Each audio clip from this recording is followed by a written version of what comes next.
நம்ம எல்லாருமே அதிகமாக ஸ்ட்ரெஸ் ஆகிற ஒரு டைம் என்னன்னு தெரியுமா? மண்டே மார்னிங் தான். காலையில் எந்திரிக்கும் போது ஐயோ இன்றைக்கி வேலைக்கு போகணுமே, இல்லை ஸ்கூலுக்கு போகணுமே, இல்லை காலேஜுக்கு போகணுமே அப்படின்னு ஏதோ ஒரு ரெஸ்பான்சிபிலிட்டியை பார்த்து பயந்துட்டு ஒரு ஹார்ட் அட்டாக்கோடு தான் நம்ம அன்றைக்கி காலையில் எந்திரிக்கிறோம். இது எல்லாமே நம்ம ரெகுலராக நம்ம லைஃப்பில் பண்ணிட்டு தான் இருப்போம். பட் பிடிக்காமல் ஒரு வெறுப்போட நம்மளுடைய லைஃப்பில் ஒரு ஆவரேஜாக ஒரு 80 வயசு தான் நம்ம உயிர் வாழ்வோம் அப்படின்னு சொல்லி வச்சுக்குவோம். ஒரு 18லேருந்து 20 வயசுக்குள்ளே நம்ம வேலைக்கு வந்துடுவோம். ஸோ அடுத்த 60 வயசில் தான் நம்ம ரிட்டையர்ட் ஆகுவோம்னு வச்சுக்கோங்க.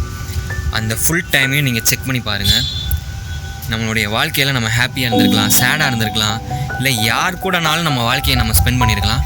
பட் நம்மளுடைய மொத்த வாழ்க்கையில் ஆல்மோஸ்ட் முக்கால்வாசி இல்லை ஆல்மோஸ்ட் எல்லா டைமுமே நம்மளுடைய ஜாப்லேயும் நம்மளுடைய ஒர்க் பிளேஸ்லேயும் தான் நம்ம டைம் ஸ்பெண்ட் பண்ணுறோம்.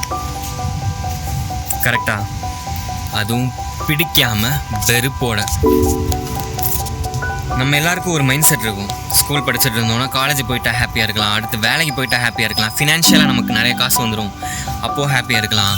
ஆனால் அங்கே வந்ததுக்கப்புறம் இல்லை இது ஹாப்பினஸ் இல்லை அப்படின்ற ஒரு மைண்ட் செட்டுக்கு வந்துடும். நம்ம எல்லாருமே ஹாப்பினஸ்ஸை தேடி தேடி அலைஞ்சிட்டு தான் இருக்கும். ஹாப்பினஸ் அப்படின்ற ஒரு விஷயம் உண்மையிலே எங்கே தான் இருக்குது? நம்ம லைஃப்பில் ஹாப்பியாக இருக்குமா இல்லையா? இல்லை வேலைக்கு போனதுக்கப்புறம் என்ன தோணும்? மேரேஜ் ஆகிடுச்சுன்னா ஹாப்பியாக இருக்கலாம் அப்படின்னு தோணும். அடுத்து குழந்தை பிறந்தா ஹாப்பியாக இருக்கலாம், அடுத்து வயசாகி ரிட்டையர்ட் ஆனால் ஹாப்பியாக இருக்கலாம். அப்போது என்ன தோணும் தெரியுமா? செத்தாக தான் நிம்மதியாக இருக்க முடியும், செத்தாக தான் ஹாப்பியாக இருக்க முடியும் அப்படின்னு தோணும். ஸோ ஹாப்பினஸ் அப்படின்ற ஒரு விஷயத்துக்காக நம்ம அலைஞ்சிக்கிட்டே இருக்கோம். எப்போ ஹாப்பினஸ் வரும்? இது பண்ணால் ஹாப்பினஸ் வந்துடும், இல்லை அது பண்ணால் ஹாப்பினஸ் வரும். அது எல்லாத்தையும் தூக்கி போட்டுட்டு அந்த மைண்ட் செட்டையும் குப்பையில் தூக்கி எரிஞ்சிட்டு இப்போது இந்த செகண்ட் நான் எப்படி ஹாப்பியாக இருக்கிறது அப்படின்னு அதை பற்றி யோசிங்க. நானே என் வாழ்க்கையில் அவ்வளோ கஷ்டத்தை அனுபவிச்சிருக்கேன், வாழ்க்கையே பிடிக்கல, வேலையே பிடிக்கல, நான் எப்படி ஹாப்பியாக இருக்கிறது அப்படின்னு நீங்கள் கேட்குறீங்க அப்படின்னா இதுக்கு ஒரே ஒரு சொல்யூஷன் தான் இருக்குது. ஒன்று, பிடிச்ச வேலையை பார்க்கணும், இல்லை கிடைச்ச வேலையை லவ் பண்ணணும். பிகாஸ் அதை தாண்டி வேறு ஆப்ஷனே இல்லை. நீங்கள் பிஸ்னஸ் பண்ணாலும் சரி, வேலைக்கு போனாலும் சரி, எங்கே போனாலும் சரி, ஏதோ ஒரு வேலைகள் நம்ம செஞ்சுட்டு தான் இருப்போம் நம்ம லைஃப்பில். கரெக்டாக?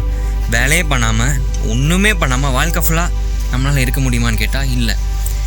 நம்மளுடைய சர்வைவலுக்கு கண்டிப்பாக நம்ம ஒரு ஒர்க்கோ இல்லை பிஸ்னஸோ ஏதோ ஒன்று செஞ்சு தானே ஆகணும். என்னோட லைஃப்லேயும் கஷ்டங்கள் இருக்கும், பிரச்சனைகள் இருக்கும், அந்தந்த ஜாபுக்கு ஏற்ற மாதிரி அந்தந்த சேலஞ்சஸ் இருக்கும். ஸோ அது எல்லாத்தையும் நம்ம ஃபேஸ் பண்ணி தான் ஆகணும். நம்மளுடைய ரெஸ்பான்சிபிலிட்டி. அதை எப்படி லவ் பண்ணுறது, அதை எப்படி பிடிச்சு பண்ணுறது அப்படின்ற ஒரு விஷயத்தில் தான் நம்ம யோசிக்கணும். ஒரு ரிசர்ச்சில் என்ன சொல்கிறாங்க அப்படின்னா, அவங்களுடைய கரியரில் சக்ஸஸ்ஃபுல்லாக இருக்கிற பல பேருடைய லைஃப்பில் அவங்க வேலையை பிடிச்சு பண்ணதுனால தான் அவங்க சக்ஸஸ்ஃபுல்லாக இருக்காங்க. இது ஒரு ரிசர்ச்லேயே கண்டுபிடிச்சிருக்காங்க. ஏன் அப்படின்னா, நீங்கள் சக்ஸஸ்ஃபுல்லாக இருக்கீங்க அப்படின்னா, அதாவது ஸ்கில்ஃபுல்லாக இருக்கிறவங்க கிடையாது, டேலண்ட்டாக இருக்கிறவங்க கிடையாது, அவங்க ஜாபில் ஹாப்பியாக இருக்கிறவங்க தான் ஆல்மோஸ்ட் சக்ஸஸ் ஆகுறாங்க. நீங்கள் ஹாப்பியாக இருந்தாலே ப்ரொடக்டிவிட்டி இன்க்ரீஸ் ஆகும். ப்ரொடக்டிவிட்டி இன்க்ரீஸ் ஆனாலே உங்களுடைய ஸ்கில் டெவலப் ஆகும். அண்ட் மோஸ்ட் இம்பார்ட்டன்ட்லி உங்களுடைய கரியரில் நீங்கள் க்ரோ ஆவீங்க. And you can generate lots of money. நிறைய காசு உங்களால் ஜென்ரேட் பண்ண முடியும். உங்களுடைய வேலையை பிடிச்சி ஒரு ரெஸ்பான்சிபிளோட ஒரு ப்ரொடக்டிவாக பெஸ்ட்டாக பெர்ஃபார்ம் பண்ணுறீங்க அப்படின்னா. So as a man or as a person நம்மளுடைய ஜாபில் நம்ம ஹாப்பியாக இருக்க வேண்டியது அப்படின்றது நம்மளுடைய ஒரு முக்கியமான ரெஸ்பான்சிபிலிட்டி. இல்லைனா வாழ்க்கையே பிடிக்காமல் போயிடும்ல. நம்ம லைஃபே ஜாபில் தான் இருக்குது. கரெக்டாக?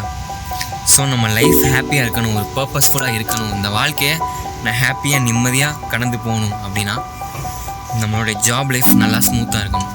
அதில் நமக்கு ஹாப்பினஸ் இருக்கணும். ஸோ ஹாப்பியாக இருக்கிறது அப்படின்றது நமக்கு ஒரு சாய்ஸே கிடையாது. அது நம்மளுடைய ரெஸ்பான்சிபிலிட்டி. ஹாப்பியாக தான் இருக்கணும், பிடிச்சி தான் பண்ணணும்னு கடமைக்கே பண்ணக்கூடாது. அப்படி பண்ணணுன்றதுக்கு பண்ணாமலே இருந்துடலாமே. ஸோ ஹாப்பியாக இருக்கணும், ஹாப்பியாக வேலையை பார்க்கணும் அப்படின்றது நம்மளுடைய ரெஸ்பான்சிபிலிட்டி. ஸோ உங்களுடைய டைமை வேஸ்ட் பண்ணாதீங்க. நம்ம நிறைய பேர் என்ன தெரியுமா நினைக்கிறோம், நமக்கு நிறைய டைம் இருக்குது அப்படின்னு சொல்லி நம்மளே ஏமாற்றிக்கிறோம். இல்லை சாரி, உங்களுக்கு அவ்வளோ டைம்லாம் இல்லை, ஓகேவா? ஸோ உங்களுடைய டைமை வேஸ்ட் பண்ணாதீங்க, உங்கள் லைஃப்பை வேஸ்ட் பண்ணாதீங்க. இப்போது எப்படி ஹாப்பியாக இருக்கிறது அதில் மட்டும் ஃபோக்கஸ் பண்ணுங்கள். Stay blessed.